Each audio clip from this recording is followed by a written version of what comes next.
Hello everyone, I Rachna H. Kalapnavar, lecturer in Electrical and Electronic Department, Jain Polytechnic, Belgavi.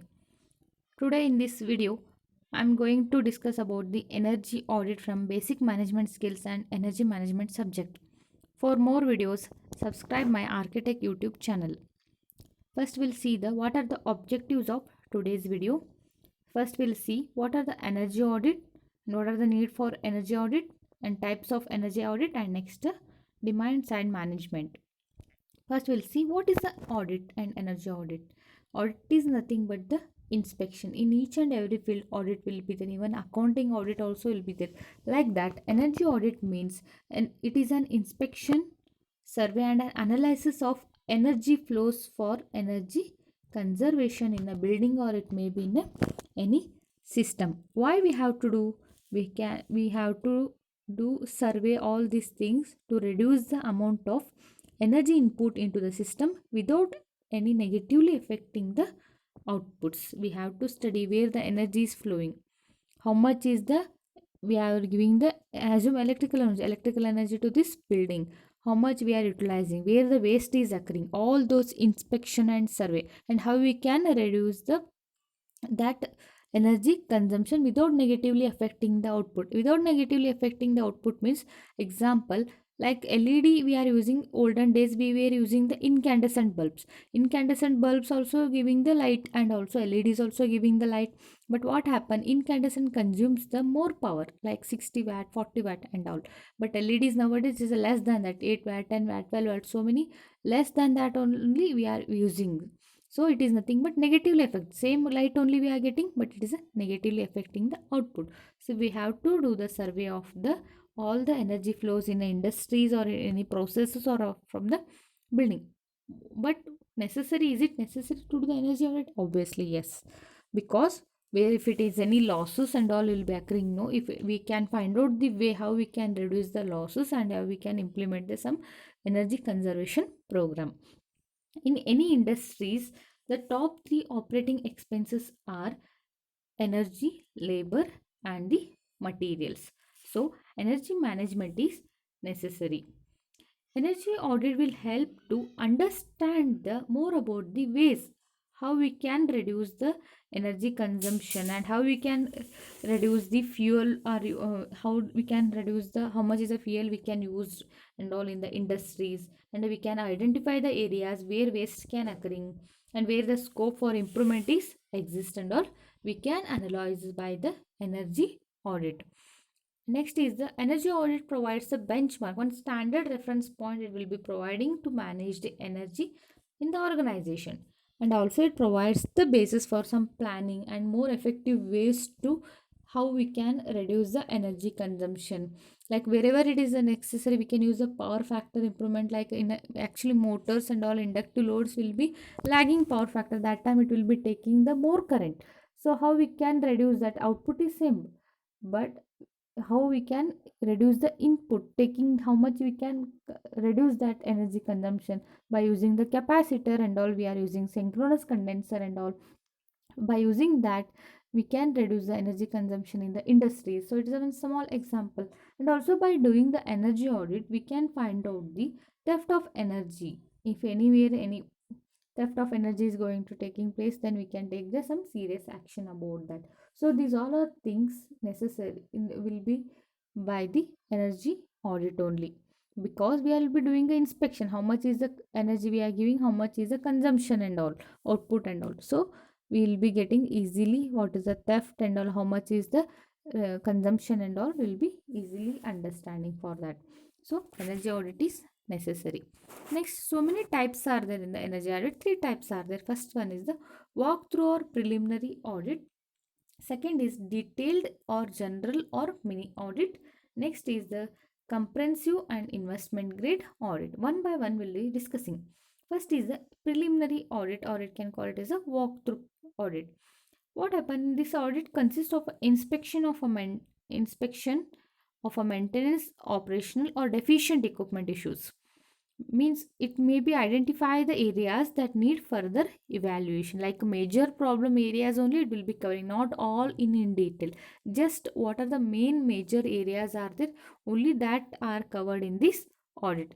Some corrective measures, what are there? No, it will be briefly, very shortly described, and what are the quick estimation, how much is that? That very easy method, brief method of the doing the audit here. What happened in this audit? Audit team includes the energy management consultant engineer. He will be there. Next, plant engineer, supervisor, etc. This team walks through the plant and observe the process and note down the observation in the some checklist format. Only main important whatever are there, no, those only it will be covered here. They'll be writing some project number and how many team members, what are the defect in the machine, and how much it is consumption, and which audit we are doing, date of audit, some checklist format they'll be doing, very easy. It is only major problem that we have to remember here.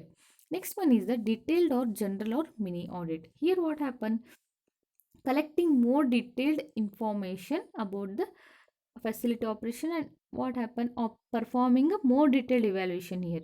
By how? By collecting a 12 to 36 month period bills and all utility bills they'll be collecting, and auditor will be evaluating that by energy usage profiles. That time they'll be getting to know, by doing the 12 to 36 month bills they'll be verifying how much is the energy consumption and all, they'll be getting to know by this 12 to from in this period 12 to 36 months. So next is the interviews with facility operating personnel conducted to provide a better understanding of major energy consumption patterns. They will be conducting the what are the who are the faculty operating person will be there, no, with him some interviews he will be going to conduct, so that what are the major energy consumption systems are there, and what are the long term energy consumption patterns and all, they'll be identifying by doing this mini audit. And some detailed financial analysis also will be carried out here, and some measures, what are the estimations and all, how much is the operation cost savings, and customers investment criteria, all those things will be uh, survey done by the detailed in the detailed or general audit type. Next is the investment grade audit. It is a in detail, very depth audit. It is a step by step all the audit, like a separate only, lighting also, heating, ventilation, boiler point, it may be there, so many devices and so many machines, separately they will be conducting each and every point in details in this comprehensive audit, or it may be they can call it as a investment grade audit.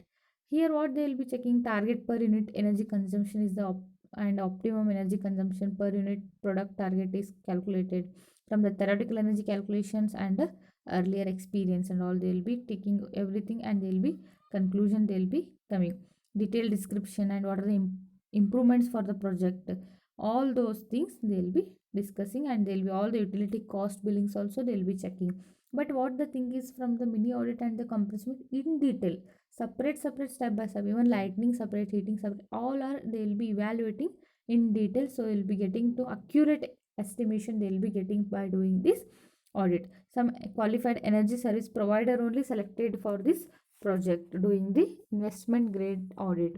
So, and again it is this audit will be consist of three phases: pre-audit phase, audit phase, and the post-audit phase. Everything in this phase wise they'll be doing the audit, and each and everything they'll be checking doing the inspection in depth.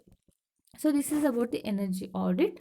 And next we'll see the demand side management. What is a demand side management means? It's a mechanism to influence a customer's capability and willingness to reduce the electricity consumption. Means it is a customer side demand. Who is the demander side? Who is there? Is the customer. We are the customers. And supplier side is the who is the provider of the electricity, like KPTCL, KEB. And next is the generation side. There is the suppliers and customers. We are the customer. Our willingness, how much our wish we can save the energy, that the capability, and our willingness to reduce the electricity consumption, it should come in our mind. How I can reduce my our energy consumption in my home, my industry, and in my any commercial building, how I can, that is my capability and my willingness. So what are the benefits of doing that, and how we can do that, that will be discussing. What it is DSM means: first most important thing is we have to shift our low demand to off peak hours. Off peak hours is nothing but like evening, night time and all. It is called as off peak hours. 10 to 5 usually all the working areas will be working that time. Electrical energy consumption will be more that time. And in night time and in the evening time, that is not much more, because industry some will be off that time and so many will be not working that time. So evening time usually it is called as off peak hour. So we can shift our demand, whatever the home demand is there, no, that we can shift to our evening time work. We can do in agriculture land also. What they'll be doing, they'll be providing the time in the evening time, usually pumping for pumping. Why? Because in the daytime, like 10 to 5 and 10 to 6, all the industries will be working that time. It is a demand for the electricity will be more. So they'll be shifting the peak hours, like that means we can save the energy. It is our side, demand side, we are saving the energy. That is consumer side, how much we are saving our energy. So by doing this, consumers to financial analysis on their electricity bills, we can do the analysis of that. And more efficient lighting technology, I already told that LED design CFLs we have to use, so that same output and the less energy consumption.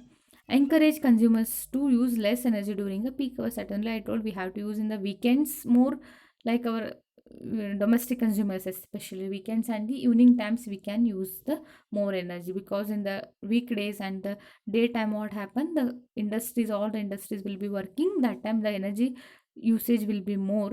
So we can shift that demand, reduces the peak consumption, and we can conserve the resources. What happen at a time all the consumers is using the means, that much supply capacity will be not there. That time again we have to build one more power plant and all. That is very difficult. It is like costlier also, and resources will be we have to consume it more. So better than that, the domestic consumers can use the energy in the off peak hours, like evening and the night time. So we can do this as a consumer part of view, so we can conserve our the resources, and we can reduce the construction of the new power plant. So this about the demand side management, how we can manage the energy in the demand side, that is a consumer side, that we have to do as a whenever it is necessary, that time only we have to switch on the lights. Simply unnecessarily we should not use. Main important thing is the peak hours we should not use the energy more. Off peak hours we can use, if it is necessary we can use it. So this is about the demand side management. Thank you.